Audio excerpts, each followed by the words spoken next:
Hello, I'm Hal Lublin. And I'm Mark Gagliardi. Since the dawn of humanity, one issue has gone unsettled. With the fate of the world in the balance, we're here to settle, once and for all. Clean slate.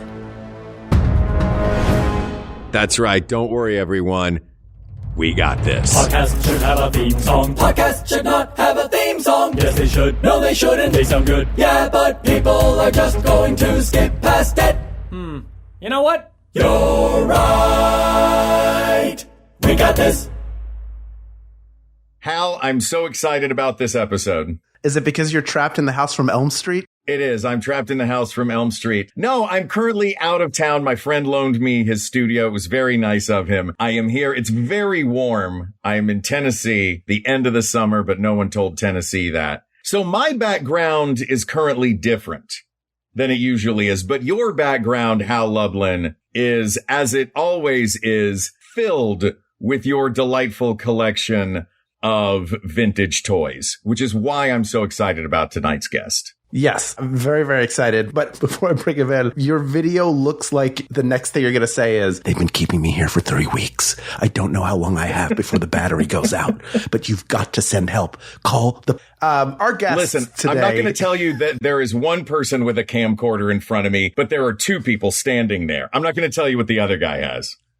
That's for the theater of the mind. Our guest today, you know him from the YouTube channel Secret Galaxy, which I've been mainlining for the past 6 weeks. Dan Larson, welcome to the show. I'm very excited to have you. Oh, absolutely. Thank you very much for having me. I'm excited and honored. Yeah. This is very, very cool. Yeah. We take a bunch of topics from our listeners. You said you've listened to the show. You already have a correction. Do you want to throw that out there right now? No, please. I couldn't start now. we got a show to get to. Oh, How long was the list? Because you listened to best toy-based cartoon from the 80s. Yeah, it was, at a certain point, I had other things to do. So you probably got everything else in the show, right?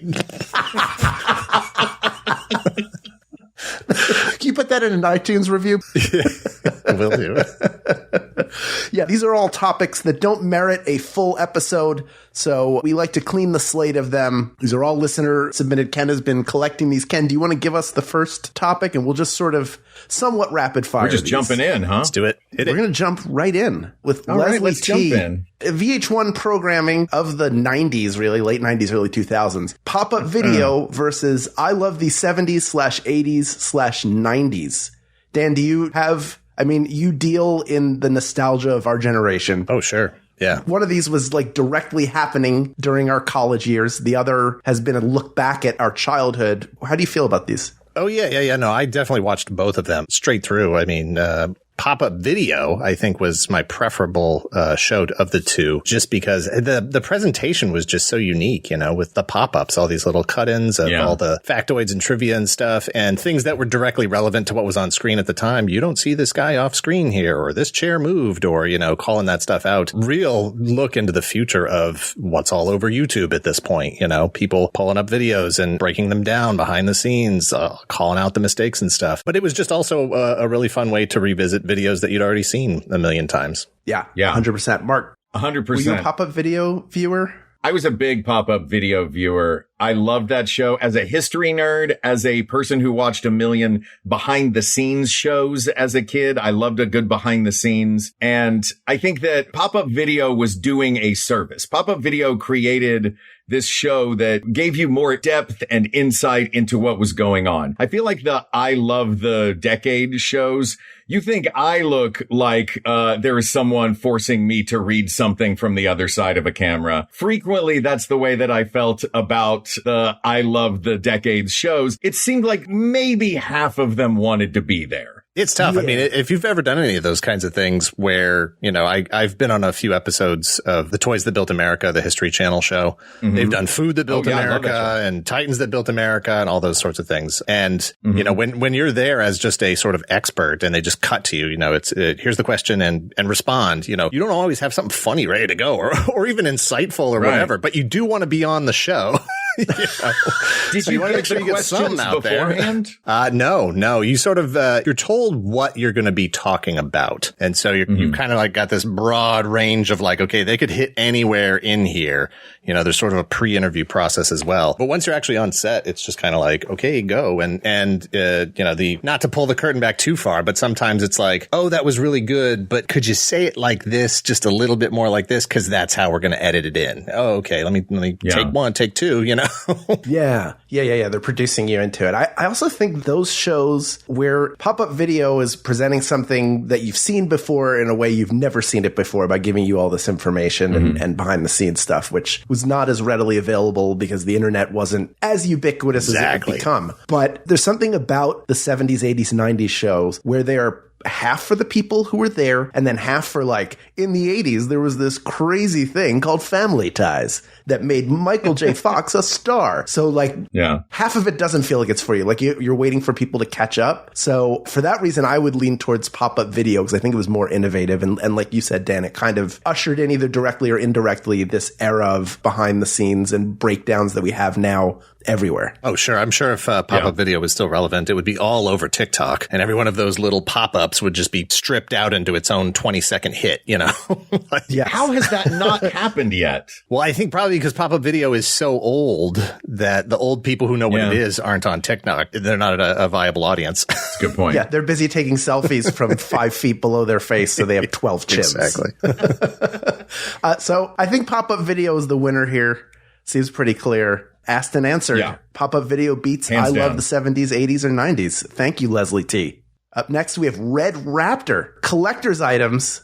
Keep mint in box or open and play. Dan, I was just watching. So Secret Galaxy, for those of you who didn't know, used to be Toy Galaxy, and it was more focused on your toy collection. And I watched a video you did about restarting your collection, selling stuff off, and having that time of sort of regrowth. Where do you stand on this? Because you had it interesting at the height of your sort of maniacal collecting. You had like a whole system. You want to talk about that just for a second? Yeah, everybody's heard of the sort of like, you know, oh, I can't just buy one. You know, if you're deep into it enough that you got to buy 3, one to open, one to sell later on, and one to keep in the package, you know, forever in case it really, you know, takes off in terms of value. And that's all of us, you know, collectors in the community being absolutely that we missed out on the vintage Star Wars, right? Like you've got a couple of vintage Star Wars items in your background there, Hal. It's that, you know, my mom threw them away. I grew out of them and got rid of them, you know, whatever. They sold them to the kid down the street for $2, gave them to your nieces and nephews. And then you watched as eBay became a thing, as a secondary market became a thing, you just watched those prices skyrocket. And you're like, okay, well, that's never going to happen again. That's not going to happen to me, you know? So as you come into getting a job and having your own expendable income, you just hoard this stuff, you know? And I am an opener. I like to play with the things. You can't see all of my shelves here, but I do have some shelves here next to me that just have all loose action figures on them because, you know, for me, I'm more interested in the sort of thing that I want to pose it. I want to play with it. I want to mess with the accessories and stuff. For me, it's not an investment. So there was a time where I did have to sort of cross that line and say, okay, am I this or am I that? And I'm fully in the camp of throw those boxes away. In fact, I don't even want boxes. Give them to me in a brown paper sack that has the like character's name written on it.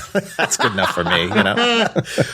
Wow. I'm actually going to take a contrary position only because of what I collect is you can see a few Star Wars. This entire bookcase here is all boxed and carded vintage Kenner Star Wars stuff. Nice. And the reason why I like it that way and why I collect it that way is one of my early memories was walking with my mother in Northeast Philadelphia from our home to the Toys R Us with my $2 a week allowance for nothing. I was very young, but it was just enough to buy a Star Wars figure. So a lot of what I have here, I remember buying and couldn't even wait until like we would get outside of the Toys R Us and I would already be opening it. Like that, I feel like having it packaged and being able to look at it is being able to relive the moment of opening it over and over again and having the package and remembering like each of these figures has a story in my head of when I got it and when I opened and played with it. So for modern stuff, I am more likely to open it though. If it's not like, I don't have that same attachment. I just like the cool thing and I want the cool thing to be out on display. So I guess I'm sort of 50-50. I will throw this in there. Then I am Team Dan all the way in this one. Hal, I love you, but I have to agree with Dan because I'm not a collector. I don't know if this question is to specifically the collectors, but for me as a non-collector, of course I'm going to open it up and play with it. It's not an investment for me. If there's cool packaging, sometimes I will keep like one of those cards, or, you know, I have a collection of interesting packaging that I flattened out, and that's all in like a folder. You know what I mean? Same place that I put all the old CD liner note books. I got rid of all my CDs, but a lot of them I kept the liner note books for because I like the artwork in them. I like reading them. But yeah, for me, the point of a toy is to play with it. So I want to play with the toy. Yeah, that's me. And I want to be clear. There's no right way to do it. If keeping it in the package, that works for you, that works for you. I want to submit that I used to be a dealer. I used to buy collections, sell collections, flip all the stuff, do all that thing. So all of those super rare items that I never had as a kid, all of those one of a kinds, the shuttle Tigerium, Jabba's thing, whatever, like, I had multiples of those. I've had 6 or 7 USS flags, you know, so some of that shine has kind of come off of it. And I'm like, I don't really need, like, I don't even need to own this stuff anymore. It taught me that there's almost nothing I can't get again, you know, so open it up, have fun with it, enjoy it. If you need to get a boxed one, you can get another one later. Wow. Yeah. I'll tell you what you don't do with it. You don't give it to my buddy in the 2nd grade who I played outside with my Rancor with and never saw it again. And it's the one toy that I remember from my childhood that I remember losing so vividly. Yeah. Yeah. That guy is a jerk. I'm done with him. If there's anything you take away from this episode, it's that child who is now an adult somewhere is a bad person and deserves to be persecuted by society at large for losing Mark's Rancor. Yeah, and hopefully his name isn't Red Raptor. We hope. Oh, wait, is it? Is he playing a cat and mouse game with you, Mark, do you think? Well, Mark, Red what do you Raptor, think? Keep them into the box? Should I go get a new box for the Rancor that I took from you in 2nd grade on the playground at Sacred Heart? Ugh, now I'm mad all over again. Thanks, guys. We did it. Yeah. Yeah, okay. I'm opening it and playing with it. I understand how satisfying that is. I will certainly say that I'm in the minority here, so we'll say open and play. Ask and answer. You shouldn't feel like anything you collect that you love is too precious for you to take out and handle. Like, you should collect in a way that makes you happy, not merely to speculate unless you're in the business of speculation, which who is anymore? Who is anymore, really? It's a patina. You want your toys to have a patina. Dan, what in your time as a dealer, what was the coolest rare item that, like, the biggest thrill that you got having something pass through? I mean, definitely a USS flag. For those that don't know, the vintage G.I. Joe, the little 4-inch action figures with the O-ring, you know, connector in their stomachs. They made a 7-foot-long aircraft carrier playset that was like $100 brand new in 1986 or whatever it was. Today it goes for, you know, closer to $1,000 with all the little bits and pieces and stuff. And especially if you have the box. And so one of them I was able to acquire actually had just a gorgeously, not mint, you know, it was open, but all the pieces were in there. But the box was just in incredible condition. And, you know, a lot of the stuff doesn't scale as you get older, you know, like it's, this is, you know, smaller than I remember it being. But that flag it's just immense. The box by itself is like 4 feet wide. It's just ridiculous. That's incredible. Yeah. So this was to scale. Like, if they're like, okay, if a G.I. Joe is 4 inches, then an aircraft carrier, if we're doing it to scale, is going to be 7 feet long. Technically, that's not wild. To scale. No, you would actually be about 90 feet long, but, you know. Really? Here's the thing. I've never been on an aircraft carrier. Yeah, they're big. They should have done that and just sent it to children in installments. By the time you're 50, you got to buy 10 of these. You got to buy 10. Yeah.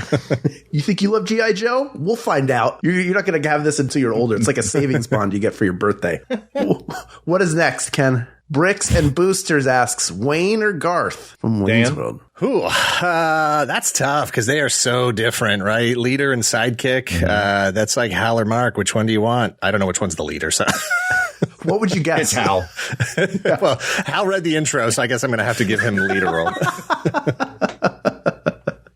I'll take it. I guess I'm gonna go Wayne. Just, I think Garth, he's not Garth if he's not Wayne. I think can still be Wayne without Garth, but I don't think Garth is still Garth without Wayne. Oh, that's a good point.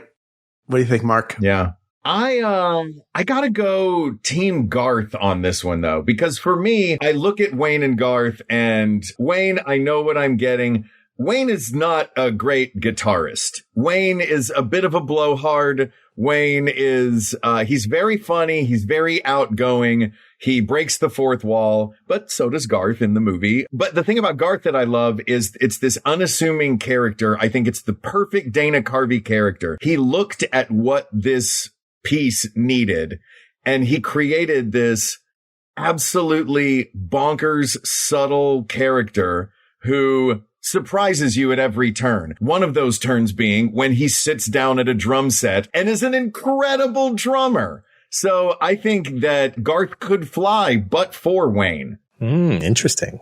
Yeah, that is a good point. I mean, it's the character of Wayne was one that Mike Myers created, I think, when he was doing Second City Chicago. I think it was like another exchange from Toronto to Chicago. And he brought it with him to SNL. It was a 12:55 a.m. sketch, the first one. They played it in the dead corner of 8H, which is maybe the only sketch that really made it out of there that was gigantically huge, was Cowbell, also played in that corner. But I think it might have been Lorne Michaels' idea, like, you should add Dana to that. So Dana comes in, and without him, I would argue that the piece probably wouldn't have gotten a second shot. But I also agree with the idea that beyond that, like Garth he's a really good side dish. Like you can have a real good hamburger, but if you don't have French fries or whatever your preferred side dish is, it's not an enjoyable meal. But you order the hamburger, you don't order the French fries. So I think I would go with Wayne on this. The vernacular was Wayne's. Yeah, it's all Mike Myers' mind, or if some stories are to be believed, whoever he stole it from while he was at Second City and then brought with him elsewhere.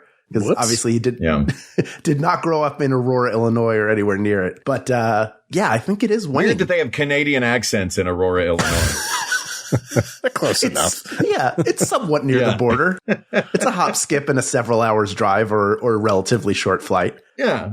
Yeah, I think I got to go with Wayne also. Although I think I like Dana Carvey's performance better because he's playing even more of a character. Oh, see, I thought you were making the case for Garth. I feel like I am, but ultimately, like, Garth doesn't exist without Wayne. That point you made up front is is a very salient point. So I don't know that I can go against that. I think I got to go with Wayne. Right? Oh, that's weird. All right. Asked and answered. Schwing. Yeah. Schwing. Mike Case asks, the premise of the show is stuff you would argue about in a bar, and I don't know if this qualifies or not. Let's find out. If you were about to be eaten alive, would you rather be eaten by one big animal or several smaller animals? Oh, one big animal. Do it fast. Get me in one big bite. And if it's a very big animal, I might avoid the teeth, stay in the stomach, and light a candle so he sneezes. Yeah, is your answer relevant to land, sea, air? Are we underwater? Are we in the woods? It's a good question. Isn't there also a giant Muppet who eats people, like eats other Muppets whole? He just sort of gets them in one go. Yeah, I don't know how long that character lasted. Yeah. It's some of the grimmer work of Jim Henson, just trying stuff out. I do think I would rather have something get me in like one chomp or two chomps.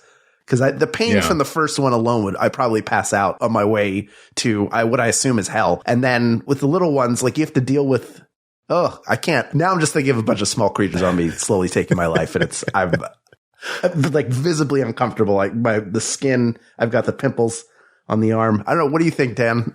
Yeah, I would love Mike to write in again with some more qualifiers on here. Some more context. Yeah. How are we defining large animal? Is a lion large, or blue whale, or like what are we talking about? As far as like large animal, what are we talking about as far as small? Piranha, mosquitoes. Like how long is this small animal a feast going to take? Spiders. Yeah, is the large animal a rat and the small animal is gnats? Yeah, exactly. Yeah. I'm gonna say large animal has to be minimum 3 bites, right? Like 1, 2, 3, and you're done. Yeah. Maximum 3 bites. Maximum 3. Yeah. You need more. Yeah. Yeah. So I think in that case, Boom, we're all large animal voters. Yeah. Yeah. A large 100% animal. large animal. One that doesn't have to chew. Oh, yeah. One that's just a good swallower. Sounds good. Like a hippopotamus is large. You don't want that jaw breaking. I've seen what it does to a watermelon. No, thank you. Yeah. Yeah. This question is also predicated on you are being eaten alive. Like this isn't giving us the option to fight back. Yeah, because I may choose to fight back against smaller animals, a group of smaller animals, as opposed to one big large animal. So it's predicated on the fact that you've already missed that opportunity and you are being eaten. So. Yeah, what kind of jigsaw, Mike? Are you jigsaw? Is that what we're finding out now? Like, yeah, you're in a room with You're definitely going to be eaten and killed by an animal. Door number one. Yeah. Yeah. And if that's the case, let's pick the one that he doesn't want. We'll pick the one that we don't want so that that's the one that he uses on us. Yeah. We don't know what he's planning. Yeah, you're going to be eaten by lots of smaller animals, but it's going to take 25, 30 years. You can get some good stuff in, still go to camp or whatever, hang out with your friends. Yeah. Yeah, this but is for those 25 or 30 years, you just have like one mouse hanging off your ear, whatever. slowly eating. No, get off of there. Get off. God. Oh, Lord. Yeah, big animal, Mike. But please do write back with some sizes, and we'll pass it along. Make sure we all agree to that. SWAC asks, best VHS speed. SP, LP, or SLP/EP. For those of you who don't know, the more time you take up on a tape to record something, it can usually be 2, 4, 6 hours. The longer the duration of the record, the lower the quality, but you can fit more on a single tape. Mm-hmm. I don't know. I feel like we did a lot of SLP EP in our house with we had 2 or 3 movies to a tape that my parents would collect and put on tapes. Dan, were they even watchable? Yeah, sure. There were some tracking issues, but it's fine. You can tell it's Indiana Jones and the Last Crusade. Yeah, I don't think those buttons got used at all. Right? Because wasn't there you were able to switch between as opposed to, or was it just embedded in the tape? I don't even remember. You had to pick. No, you could switch when you record. That's what I thought. Pick, 2-hour, 4-hour, or 6-hour VHS tape. Yeah. Yeah. I don't think my parents even knew about that. I only had one 6-hour VHS tape. And maybe this would be the instance in which I would use this, is if there is a marathon of a favorite show on television. HBO did a marathon of Tales from the Crypt. I hit record and I got 6 hours of episodes of Tales from the Crypt. That was awesome. But if it's a movie that I care about, I don't want to watch the garbage extended play version. I think that the quality loss in a 6-hour VHS tape is not worth the 4 inches I'm saving on a shelf. You've got more tapes. Just buy another tape. I've got more tapes. Yeah. Just go Memorex, take my money. Yeah. No, we absolutely had my parents were pretty early adopters for Betamax. And so we had a Betamax and I don't know, we had just bookcases stacked 3 tapes deep. So you had to know where your tape was that we had recorded, because it might be first row against the back, second one in, fifth one in. Did you have a book? I don't think a binder that had them all listed? No, my mom was pretty good about labeling everything on the actual spine. And we watched those tapes so many times that everybody just knew where your tape was that you wanted. Yeah. That's great. Unless it was TV, I think the most that we ever went was it LP? Because the thing I remember is we had National Lampoon Vacation on tape, and I watched it all the time as a kid. Mm-hmm. My parents showed it to me when I was 7 years old. They were like, "This is comedy. Enjoy this." And it was on the same tape as Stoker Ace, but on the back end of it. So I'd have to fast forward through Stoker Ace every time I wanted to watch National Lampoon's Vacation. But it was just the two, and they looked good because you weren't compromising all of the quality to have a third movie on there. So is maybe LP is middle ground? I think middle ground might be good. It gives you a little bit more record space, and you don't sacrifice all the quality. You get the best of space and I think quality. I think the middle ground's actually good there. Yeah, I think there's always that fear that you're only going to end up getting one thing on a tape, and then a quarter of that tape at the end is just blank and wasted. You want to get something else on there. So yeah, pick that middle range, and maybe you actually get 2 full things on there. Yeah, there you go. I would love to know, and there's really no way to dig this back up. Maybe I'll ask my mom next time I talk to her, what fun combinations of shows or movies were on some of these recorded tapes. The only one I can really remember was we had one cassette that, because I assume there'd be a lot of, this was for the parents, this was for the kids. And we had Murder by Death was on there, and the second half of it. And I've seen that movie a bunch of times now because we'd always be fast forwarding through it to get to the second half, which was just like Looney Tunes. It was just like cartoons. Yeah. So the spine of that VHS tape said Murder by Death, Looney Tunes. Yeah, exactly. I would love it. Now I want to make combinations that go well together. I want 101 Dalmatians Dying Young on one VHS tape on my shelf. Yeah. That's what I want. Yeah. Oh, please people of the world, go into the Discord, and those of you who grew up in VHS households, give us your combos, your weird movie combos. Stoker Ray said National Lampoon's Vacation. It's the only one I can remember. And I feel like there were other weird ones too. Bedknobs and Broomsticks might have been with Pete's Dragon. That makes a lot of sense. Nice. So there was some of it was logical. We had Jeremiah Johnson and the Goonies on one VHS tape. All right. There you have it. Which was pretty great. It was the Wild West, though. You taped what you could when you could. Yeah, that last second show's coming on. Grab a tape, throw it in. Mm-hmm. Yep, exactly. Oh my gosh, there are so many tapes we have where something was on television that I was like, oh, I just have to grab this. So it would be the middle of a movie, and it would drive me. I would do it, but then it would drive me nuts when anyone else in my family would do it. Because I would poorly label a VHS tape. My Plan 9 from Outer Space, in the middle of it, had a clip from the news. Why did you need a clip from the news? I bought a VCR off Amazon or whatever, 6 months ago, because I had gotten a box of tapes from my parents' house that had my high school basketball games and stuff on them, right? And at the same time, my mom gave me a couple other cassettes that they just had laying around. And I was super excited. When I was a kid, my dad was in the military. We lived in Japan for a few years. And my grandparents would send over tapes of stateside cartoons. And that's what it said on the spine. Mm-hmm. And so I was psyched. I was like, great. Oh man, this is a gold mine. They probably did it in extended play. This is going to be 8 hours of, stateside cartoons from 1981. It's going to have commercials and everything in it because they just hit record and let it run. And I queue up the tape, and sometime later, after 1981, before 2025, somebody had taped over the entire thing with just Monday Night Football. Oh, no. Oh, come on. Yeah, and I was like, Monday Night Football from 1996. What? Who did this? Oh. So you didn't get I have a really heavy Monday Night Football from 1996 if anybody needs it. At least you got to watch Bubby Brister play one more time. Exactly. Oh my goodness. Nobody pulled the tab off of that VHS tape so someone couldn't do that? Or did someone put tape over it? No, it was, like you said, Wild West. Yeah, you reused it. You used what you had when you had it. You're trapped in that house. Yeah. Who's going to want to watch this in the future? Yeah, nobody will ever want to see it. Yeah. Who's going to want these toys? I'm going to take them out of the box. No one will ever want the boxes in the future. This packaging's trash. LP is the answer. Aston answered on that one. Yeah. Good enough for a movie that is over 2 hours, too. Yes. To throw that in there. We are going to take a quick break right now. We're getting a lot done. Don't record over this while we're away, but do listen to this, and we'll be right back. Hi, I'm Alexis. I'm one of the co-hosts of Comfort Creatures, and I'm here with River Jew, who has been a member since 2019. Thank you so much for being a listener and a supporter of our show. Yeah, I can't believe it's been that long. Yeah, right? As the Max Fun Member of the Month, can I ask what sort of made you decide to be a member? I used to work in a library, so I just used to listen to podcasts while I reshelved all the books. Really helped with, doing reading at work. So I just wanted to give back to what's been helping me. Yeah. It feels good to be part of that. As the Member of the Month, you will be getting a $25 gift card to the Maximum Fun store, a Member of the Month bumper sticker, and you also, if you're ever in Los Angeles, you can get a parking spot at the Max Fun HQ just for you. Yay! I'm actually going to LA in September, so I'll get to use the parking space.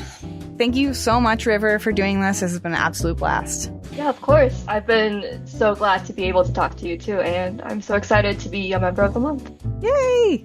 Become a Max Fun member now at MaximumFun.org/join. Hey everybody, I'm Jeremy. I'm Oscar. I'm Dimitri. And we are the Eurovangelists. We're a weekly podcast spreading the word of the Eurovision Song Contest, the most important music competition in the world. Maybe you already heard Glenn Weldon of NPR's Pop Culture Happy Hour talk up our coverage of this year's contest. But what do we talk about in the off-season? The rest of Eurovision, duh. There are nearly 7 decades of pop music history to cover. Mm-hmm. We've got thousands of amazing songs, inspiring competitors, and so much drama to discuss. And let me tell you, the drama is juicy. Plus, all the gorillas and bread-baking grandmas that make Eurovision so special. Check out Eurovangelists, available everywhere you get podcasts, and you could be a Eurovangelist too. Ooh, I want to be one. You already are. It's that easy. Oh, okay. Cool.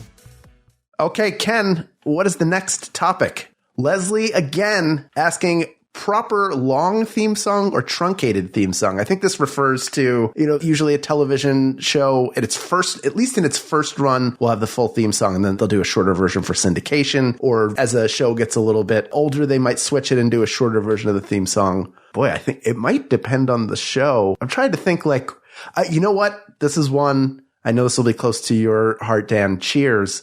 Whenever they cut it off and go to where everybody knows your name early, it bothers me because it's such a great theme song. Yeah. I'm excited to get to the show, but let the theme song breathe, for heaven's sakes, people. I agree. I want the full theme, because what I found usually happened was I didn't know until years later that I had been shortchanged, because I didn't remember, I'd been, you don't notice that first time. You just kind of watch it and you're like, okay, the show's about to start. Maybe you're not even paying attention. You got food, whatever, you're wrestling with your brother or stuff. The show starts. And so to me, it was a deceptive practice. And it wasn't until that long theme came back in at some point that you're like, oh yeah, they haven't been playing the whole thing. What's going on? I think this comes back to the previous conversation, the SPLPEP. I want more show, but I also want the full theme. So can we cut some commercials? Yeah. Yes. There are a lot of artists involved in creating a work of art in the form of a television show. And one of those artists, or several of those artists, create the opening title sequence and the opening theme song. I would like to see the entirety of every artist who's worked on this thing's work. Yep. You can cut out one commercial. And by and large, they're very good theme songs, especially 70s, 80s, and some 90s. Friends, which I enjoy very much. I could live without that. If I never heard that theme song again, my wife and I are in our 800th rewatch. And immediately, as soon as skip intro comes in, I'm hammering the button as quickly like a quick draw artist. But by and large, even, they deserve to have their theme song heard. They worked hard on it. Another qualifier here. I'll say that this is then. Now, it's skip the intro. Just get to the show. Yes. Yeah. And also, that's all the more reason to have the full song on there, because there is a skip intro button. Anybody who wants the short version has their own short version. Yeah. So let the theme song play, people. Just producers, television streamers, you have the space now. Just let it breathe. We all prefer it that way. Don't give me and the rest. Give me everyone on Gilligan's Island. Yeah, we got plenty of tape now. No issue. Yeah, these tapes are 6 hours long. Yeah, it's not even EP. It's high quality. They figured it out somehow. All right, so it is proper long theme song asked and answered. Here's one from Maddie Batty, Maddie Batty, who is your twin garbage pail kid? Let us know in the comments. Bubble Yum, Bubblicious, or Double Bubble? I mean, there's no way. Nobody here's going to say Double Bubble, right? It's one of the worst gums. No. I can't even distinguish between the three. Is Double Bubble the one that's usually like the hard one? Yes. That's Double Bubble's like the hard garbage. Okay. Yeah. No, those aren't good. Yeah. That's not good. The two that were rivals in the 80s were Bubble Yum and Bubblicious. Yeah. And I think Bubble Yum Yum still on shelves, but Bubblicious is long gone. I think you're right. Is it? I think so. Bubble Yum is so. Then Hubba Bubba also gone. And I remember Hubba Bubba. Yeah. The Hubba Bubba kid was always in Archie Comics. Hubba Bubba. Yeah, I liked Hubba Bubba. I don't know how Double Bubble beat Hubba Bubba getting into this list. I don't know. Like, it should be Bubblicious, Hubba Bubba, and Bubble Yum. But I think that Double Bubble disguised itself as Hubba Bubba and climbed into his seat on this particular flight. Oh, you're saying Maddie Batty thought Double Bubble was Hubba Bubba. I think Maddie Batty might have thought that this is the first time I'm ever going to say the sentence in my life. I think Maddie Batty thought Double Bubble was Hubba Bubba. Yeah, there you go. Well, I think maybe we should fix this for Maddie Batty and say Hubba Bubba is the correct answer. If you've never seen that kid who's posed as a quick draw artist in the ad, comic book standard, yes, and showing but the draw for like we said, it was the Wild West, and the way we would fight is we would blow large bubbles at each other. With bubble gum. This bubble was the size of this kid's head, and he had a bowl cut, so there was a lot of area to cover. Yeah. So Hubba Bubba's the best there is. Yeah, amen. And that pop, it sounded like a showdown. Yeah. If you're growing up in Gen X Tombstone, you want Hubba Bubba in your holster. Asked and answered. What's next, Ken? Anna B asks, rollerblades or roller skates? Oh, blades all day long. Yeah, blades are way better. Why do you say blades all day long? They're just cooler. They're so much cooler. And I don't know. I guess I'll associate it with my exposure to the two. Skates was definitely as a younger kid, constantly falling on my butt. Roller blades came later on when I had a little bit more leg eye dexterity. Yep. Yeah, that's right. That worked out better. Yeah. Yeah, I feel like you could go faster in rollerblades, but there's more nostalgia for roller skates. Like, I'm not going to fondly remember going to the rollerblading rink and having a good time as a kid at a birthday party. But if I'm going from point A to point B, rollerblades are going to get me there a heck of a lot sooner. Yeah, we used to go to the United Skates of America in Northeast Philly. That was a fun place to go. And the Palace, those are the two places. But once I got rollerblades, then my friends and I would play hockey in the street. And that was way more fun as someone who's really getting into hockey in the early 90s. And also it was like a cool California thing. We rollerbladed on Venice Beach when we took a trip out here in 1992. So there's something, I think there's a cool cachet that rollerblades have that roller skates have. Let me ask you guys this. As a person who still owns rollerblades, is it still cool to go down the Strand and through Venice Beach and through the beach communities on rollerblades? Only if you have your shirt off, yeah. Yep. Oh, I don't take my shirt off ever. Well, you better get an airbrushed torso on that shirt. I'm going to get one of those ab shaver things where you just shave a 6-pack into your belly hair. Perfect. Then I'll roll no shirt through Venice Beach. I was going to say, we haven't done the history of rollerblades yet, but I want to say they became a big deal because of the X Games. At least somewhere. Oh, really? There. And so there's at least that, at least for me, there's that association with, rollerblades sort of fitting into that same category of things that were cool and extreme in the 90s. Yeah. Where, you just can't put roller skates in the X Games, can you? No, it wouldn't work. It's not extreme.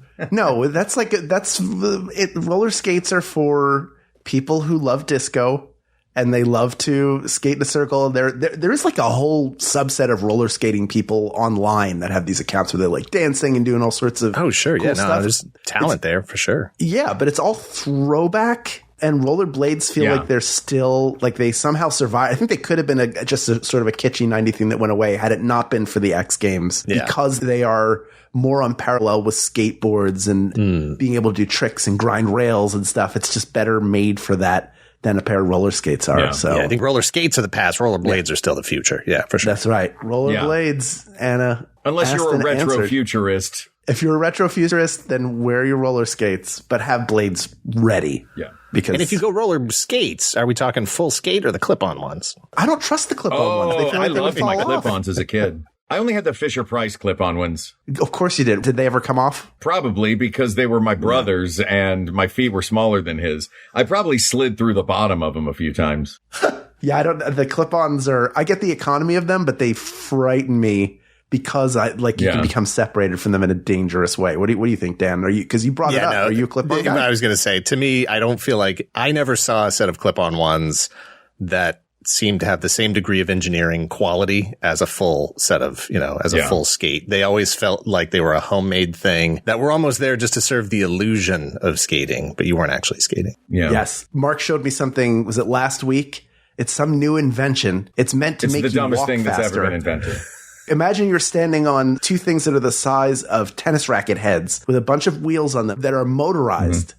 So if you don't have power, it's not going to work. And then you walk like you normally would, but you go faster. But it only has like a 5-mile range. So if you go too far at a certain point, you're going to either have to edit. It will always look like you either just went to the bathroom in your pants or are about to go to the bathroom in your pants. Yeah. And at some point, you're going to have to do a walk of shame with those things, either over your shoulder or on your feet. So are they just for TikTok videos? I think so at this point. I think they are. Yeah, I think they're a dare. Like somebody was like, hey, I dare you to invent this and see if anyone buys them. Nice. But they're terrible. Also, one point in favor of the roller blade versus the roller skate is the heel break versus that toe stop. That toe stop, I tumbled to the ground so many times because of my shoes having what looks like the end of a cane on the front of them. I was never able to figure out the physics of that. Yeah, there's like a weird pose you have to get into, I think, to stop. Where you spread your legs like I can't even describe it for a pot. It's not worth mentioning. This is an audio medium. You can't see what I just do with my arms or fingers, and it'd be a waste of your time to try. It's rollerblades asked and answered. What's next, Ken? Leslie again. Leslie and her husband Gregory, lovely people. You're crushing it. Yeah, we met them. Was it in Chicago? They came to the Chicago show, didn't they, Mark? I think it was. Yeah, Chicago. Yes, we got to hang out with them in Chicago. Thank you for give them a writer credit for this episode. Yeah, you're right. Our new executive producer, Leslie. Reboot a TV show or keep it rolling in the same timeline. Oh, that's. Ooh. I mean, Quantum Leap kind of gave. Who has done the timeline thing? Will and Grace did the same timeline thing. King of the Hill just did the same timeline thing. Yes. There's something really fun about that. Sex and the City is continued on the same timeline. Quantum Leap is separate, but also related to. So it is a continuation of the Quantum Leap project, which has been, I think, dormant. I'm trying to remember having watched the pilot a long time ago for the reboot. How do you feel about that, Dan? Because everything is being rebooted. Yeah, where would you put something like Star Trek? What does that fall into? Is that reboot or same timeline? I think it's same timeline. It's just a century or two later, isn't it? Isn't it like 100 years into the future, next generation into? Although now we have Strange New World. Are there like branching realities now that we're dealing with? Well, and then there was the what is it, the Kelvin timeline or whatever. What was the reboot timeline with Chris Pine and all those guys? I think technically that was an alternate timeline, right? Yes, because they destroy Vulcan and then all of a sudden it's flipped and Kirk dies because of Khan. Spoiler for everybody who didn't watch it 15 years ago. That's tough. That's a good question. I think it's really going to be subjective to the particular show and what the circumstances are as far as like who and what is still available to continue the timeline. You know, look, I think King of the Hill is interesting. Answer the subjective questions objectively here, Dan. That's what we do. We have to find the objective answer to this. Sorry, I didn't mean to cut you off. King of the Hill is one of those ones that I think people are talking about because of the novelty of the continuous timeline. Everybody complains now that everything's either a remake, a sequel, or a reboot of something. You know what I mean? So the novelty of the continuous timeline is itself, I think, a big selling point for it. Plus, you get to know the people who created these characters and see how they're going to take these characters further down the line. I guess it comes down to maybe, do we want to see two different actors take on the same character or two different writers take on the same story? Or do we want to see the sole owner of a character take that character through a lifetime? I would argue that the latter is more interesting to me. I'm going to go keep it rolling in the same timeline because you get the benefit of both. It's a reboot anyway. And you're sticking in the same timeline. Yeah. So you at least throwing out that, carrot for the old people who remember it the first time around, but you're still rebooting it for the next generation. Yeah. If it's a well-made show, then it's going to work well. For every reboot or continuation that people don't enjoy because it just doesn't recapture the magic, there are a ton that do. And I think ultimately we're curious. Those shows wouldn't come back unless there was already an audience there that was interested in catching up with those characters. Like, I would love to see a follow-up to Muppet Babies. Those guys had to grow up sometime. Like, what happened to them? Yeah, I would love to see the adult version of it. I was going to say, you don't know? Oh, no. Yeah. I only know that cartoon. Are they still seeing film clips? Oh, weird. I'll have to check in on that. Fozzie went into comedy. I don't know if that's going to work out for him. Ken, do we have another topic? Kate McManus, our researcher, who's not responsible when we get stuff wrong. That's us going rogue. Pop-Tart or toaster strudel? This is a very divisive topic in my household. Really? Yeah. Why? Tell me about it. My wife is staunchly toaster strudel, and I am staunchly Pop-Tart. And it's one of those things that we just don't talk about. We can't. Do you have both in the house? Yeah, always. All right. Well, then you don't have to worry about it. Yeah. Look, that's how you keep a long-term happy marriage. It's some things you got to you can work on some things, but other things you just got to let it go. Yeah. Yeah. I'm part of it. I'm Pop-Tart for sure, without a doubt. Yeah. Toaster strudel has homework. Oh, yeah. I'm Team Pop-Tart. You have to do work. You have to ice it. Yeah. Assembly. The Pop-Tart is ready to go. I don't have to do, you know how I can eat a Pop-Tart? Straight out the bag. That's right. I don't have to put that thing in a toaster. In fact, I rarely do. But a toaster strudel is not a toaster strudel unless you do all the homework. Man, nobody's eating those raw. No. Yeah, because they're frozen, aren't they? Those are a frozen treat. And then you have to wait for the icing to soften, and then it becomes like Mark said, it's an art project, not a meal. Mm-hmm. I mean, it shouldn't be a meal. Yeah. Look, I don't want my food good. I want my food instant. Exactly. This is not a meal, but It's a darn good snack, and you don't need the frozen version. Why not have something shelf stable that tastes better? Yeah, that somehow makes less of a mess, even though it makes a huge mess. Hey, look, you're going on a long drive. You're going to be in the car for 5-6 hours. What are you taking with you? Pop-Tarts or toaster strudels? Yeah. Of course. I mean, if it's Arizona, exactly. I guess I could hang Pop-Tarts. The toaster strudels out the window put it on the and roof. let them slowly toast in the sun. Just put them on the engine block, and then when you get to the next rest stop, open up the hood. Yeah. The answer is Pop-Tarts, asked and answered. Not Do you want me close. to record toaster strudels just in case your wife listens? She's not going to listen to this. No. It's fine. All right, good. She knows. I'm sorry, ma'am. I don't know who hurt you, but I wish you healing and love and light. And Pop-Tarts, which are way better. Court Jester, a.k.a. Kyle, asks, oh, this is a good one. Night Court, Selma, Flo, or Roz? Oh, man. Team Roz, 100%. Dan? Roz is great. Yeah, I mean, Selma's great. Love Selma, but you got to go Roz. Roz just, and there's totally different characters. They're not even close. Yeah. One was not trying to be the other. They were not trying to, sort of fill the same role in the show. But definitely Roz is one that really feels like that's, the cast sort of, coming together and really making that show what it was. Yeah. We recently had someone ask us, Coach Ernie Pantuso or Woody Boyd, which is a little bit more difficult just because it feels like such an heir apparent, like very similar characters in terms of what they provided and how they delivered. But Selma and Roz, sorry, Flo, Selma and Roz are different enough from one another. And Marsha Warfield, just brilliant. Such a great performance. Kind of underrated.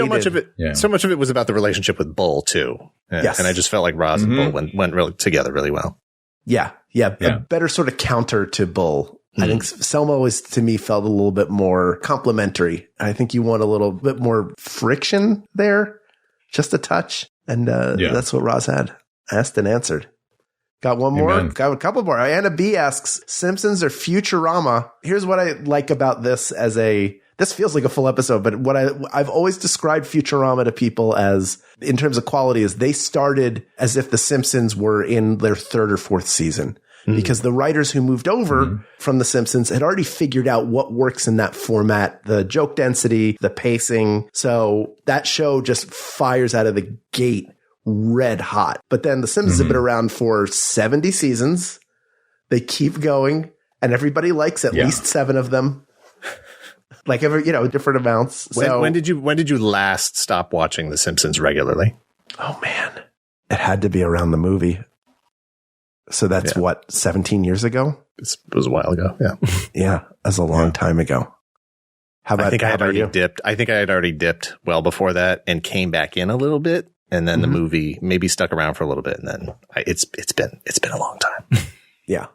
I mean, great that it's still going. Glad they're all working. I think for me, it's got to be The Simpsons. The Simpsons have been part of my life for such a majority of it that I know those characters. I love those characters. Maybe also I could recuse myself from this one because outside of a handful of episodes, I can name maybe 3 characters on Futurama. Obviously, I know Bender, and I know Fry, and there's the scientist. And then there's the squid guy. I vaguely know a little bit about Futurama, but Bart, Homer, Marge, Maggie, Lisa, everybody in the world knows those characters. Every character is a fully formed character and yet somehow still an archetype. Because of its longevity, I think it's had the same type situation as SNL in that it goes through iterations of writers. Maybe not the cast changing, but the writers turning over give it a different vibe every time. I gotta go Team Simpsons. What do you think, Dan? I'm going to go Futurama. And I'm going to go with Futurama both on the existing library, because percentage-wise, I've seen more of Futurama than I have of Simpsons. But also in terms of what stories they have left to tell going forward, Futurama has such a bigger canvas to work with.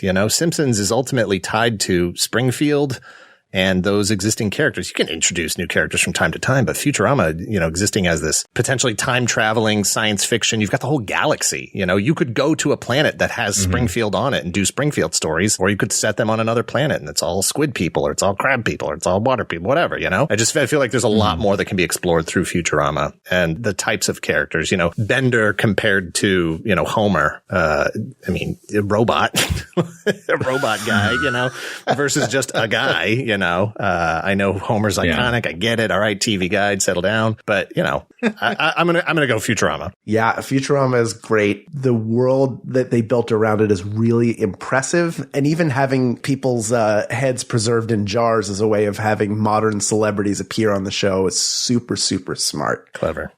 I think if I took the best episode of Futurama and started matching them up against the best episodes of The Simpsons, I feel like the quality level of the very best Simpsons episodes is higher. And I'm really a compliment to both shows because Futurama is so good. It got canceled. What is it? 3 times now? It's been taken off of the air and it keeps coming back. They can't kill it. People love them. Do you remember this, Mark, in like 2006 or 2007 when they were the first time they were bringing them back? And John DiMaggio is someone we were doing the Thrilling Adventure Hour with back then. And I remember my voiceover agent was like, they're looking for Bender for Futurama. And I don't know any actor who was willing to go in for it. Yeah. Because we all knew they were in the middle of they were all in the middle of a negotiation. You have to that cast is so important to that show. Like the commonalities in the show, killer casts, great writing, incredible, memorable episodes. But I think The Simpsons is just an institution. The fact that it's lasted this long, even though maybe the 3 of us don't know anybody who's actively watching, and yet it still keeps going,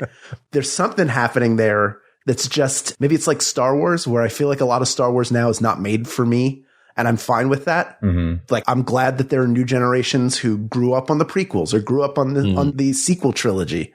And it might not be for me, but the fact that the institution goes on, I think is great and kind of important for new generations to either discover Star Wars or maybe discover comedy through The Simpsons. So I think I have to go with The Simpsons on this, but I do love Futurama. There's a little bit of a cozy comfort as long as we're sitting here languishing in nostalgia.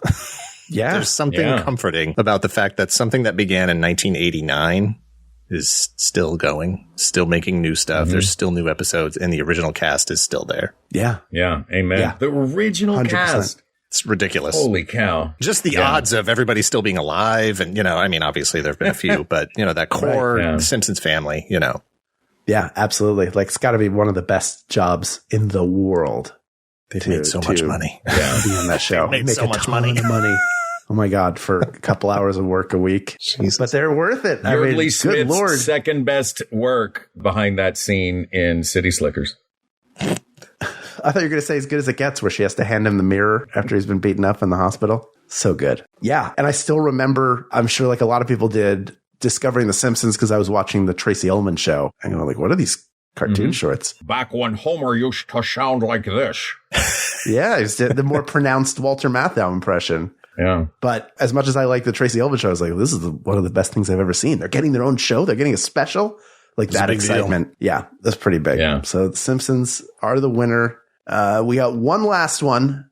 This is specifically for you, Dan. Uh-oh. Ooh, this is exciting. This is from Mike Case. Mike Case is back. Mike Case is my co-host on our live streams on Saturday nights. He's got his own YouTube channel, Mike Case. Yes, he's a very close friend of mine, so he knows exactly how to torture me properly. Fantastic. And you can say for sure that he is also Jigsaw? Can we yes, absolutely. Yeah. No, it's several warrants out for his arrest. All right, great. Well, before they catch you, Mike, I hope you hear the answer to this. Boba Fett or Snake Eyes? He already knows the answer to this, too. And anybody that knows me, has any exposure to me for any amount of time, knows this. It's Boba Fett for life. Love Snake Eyes. Love what he brings to the table. You can see, if we had video, you could see this picture right behind me that I drew that has my core 4 from childhood, Boba Fett, Snake Eyes, War Duke. I'm wearing a War Duke shirt right now. And then, does anybody know who this is? This is Matt. He's from Mask. Matt. Oh, Matt Tracker, not Striker, like I said. Yes, Matt Tracker from Mask. This is also Matt Tracker's helmet right behind me, too. Oh, that's really cool. I was trying to figure out what it was this whole time. Yeah. I've not been listening to you. You have a mask. Yeah. Mask. Yeah. Full size. Yeah. Incredible. Spectrum. So yeah, Boba Fett all day. It's not even close. No, agreed. Well, you don't need us to agree, but we do. What do you love about Boba Fett so much? I'm an action figure guy. I've always been action figures for me have just always been, I just love the format. I love the thing. I love the ability to tell your stories, to have fun, to mix them together, the engineering of the things, the different articulations. I've just always been fascinated by, that as a pop culture object, action figures. I just love them. And my favorite figure of all time is that vintage Kenner Boba Fett with the red rocket in his backpack that doesn't fire, even though people thought it did. It just does not. And I still have my original, number one Boba Fett. And on top of that, I have a collection of Boba Fett's called the Boba Set that is currently at 565 pieces. With 2 T's. Yes, with 2 T's, yes. Yep. 565 pieces currently. So they're Fantastic. all unique? Yes, they're all unique. I mean, some of them are in really great condition. Other ones, missing limbs. All the paint's been scratched off. And I love those because they tell stories. You can see the play, the love, the battles, all that stuff. Yeah. The detail on that original figure is so great. It feels like above and beyond pretty much any figure in that line. Like everything on his forearms to the design on his chest to the rocket, like the amount of detail they put into that figure is breathtaking. And that's part of what I just love about action figures is the storytelling that takes place. You don't need to know anything about the license, the characters, the brand, anything. And it just fires your imagination to build your own stories and create your own characters. Well, there you go. Amen. Mike, you heard it again. You knew the answer, but now you got to hear it said out loud for our audience to enjoy. Boba Fett. Asked and answered. Don Larson, Jesus Christ. Baseball players, yeah. No relation. You know what? I was thinking of, oh my God, what the hell is this? I was thinking Don Martin. I don't know why I had Mad Magazine in my brain. Schmendrick. Dan Larson. Yeah. Sorry, I was being a schmendrick. Keep all this in, Ken. Dan Larson, thank you for joining us. Secret Galaxy is the YouTube channel. I cannot recommend it highly enough. Watched 2 videos and immediately became a backer on Patreon. So thanks very much. Really, really great stuff. Thank you for everything you do. And thank you for joining us here. Is there anything you want to promote in addition to your channel and Patreon? That's our thing. Secret Galaxy on YouTube. We upload new episodes every Thursday at 5 p.m. Eastern Standard Time. Like you just said, we do have a Patreon. And once a month, we do a member exclusive video that if you're a patron, you can get it, or if you're a member on YouTube, you can get it. But one video every month. And that's where we kind of get to push the subject matter into things that maybe we might not feel is strong enough for YouTube, but we really just want to cover it. Fruit stripe gum was one of those where we were just like, I don't know how this is actually going to play with metrics and whatever on YouTube, but we just want to do it. So let's throw it out there. We did New Coke and Crystal Pepsi as member videos, just stuff that's outside of what people might normally expect from us. We do a lot of TV and movies. And so it's like, well, let's do Choose Your Own Adventure. Well, that's actually a main channel one, but something outside that's just weird. That's where we'll throw those up as a member video. Yeah. Godzilla 1998 is they're so fun. I love them so much. I encourage everyone to go to the YouTube channel. Thank you for being with me so many times when I am doing chores or things around the home. I love turning your show on and just letting them play, just letting them go for a full day when I have stuff to do that I do not get to. Anything that requires me to think or talk or read anything else, I'm not going to do it. I'm just going to turn your show on and I'm going to get everything that I need to get done around my home. And thank you for being there with me for that. And thank you for being here with us tonight. Absolutely. Honored. Thank you very much. Appreciate it. Yeah. And do you have a film coming up? Is that true? Hold on a second, Mark. So, I think Ken is referring to our Halloween special. We just, every year we like to do a little short film type thing. So that'll be out. I think Thursday, October 30th, I think is a Thursday. That is a day right before Halloween. So that'll be going out this year. We have a couple others. Last year we did a film called Familiar. Before that, it was The House on Coffin Brook Road. Before that, I think we did our History of Twin Peaks, had a little bit of a narrative element to it. Just, again, something to sort of break up the routine of the week to week, just normal videos, letting us play with a little bit of drama, a little bit of, narrative, that kind of thing. Fantastic. Very cool. Well, thank you for being here. All right. These topics are all closed, but there are many more topics to discuss. So please reach out to us via email at wegotThisPodcast@gmail.com or find us on all the social media at We Got This Podcast, with the exception of Instagram, where we are at We Got This Show. Join our Facebook group, head over to the Patreon, become a subscriber on YouTube so you can see when we go live and get embarrassed by married couples. Lots of fun stuff happening everywhere. But of course, hang out on our Discord where we get all of these great topics. We're not really taking stuff from Facebook. That's just you guys talking to yourselves, which you're more than welcome to do. But come join us over on Discord. Even Mark uses it once in a while. Every once in a while. That's bit.ly/WGT Discord. Thank you to producer Ken Plume, researcher Kate McManus, graphic designer Uri Kelman, and QA engineer Jen Alba. And thanks, of course, to our musicians, Jonathan Dinerstein and Mike Furman, for our score and theme song, respectively. And thanks to you, the people of the world. for giving us an opportunity to sit with the Dan Larson and talk about cool, fun pop culture things that we know and love and bring us warmth and joy and nostalgia and all of those delightful feelings that we get every time we open up a new toy or play with a patinaed toy that we have had for years. You are the reason we do this. We wouldn't do it without you. We couldn't do it without you. So to you, we say thank you, thank you, thank you. For Hal Lublin, I'm Mark Gagliardi. For Mark Gagliardi, I'm Hal Lublin. And don't worry, everybody. We got this. We got this. Maximum Fun, a worker-owned network of artist-owned shows supported directly by you.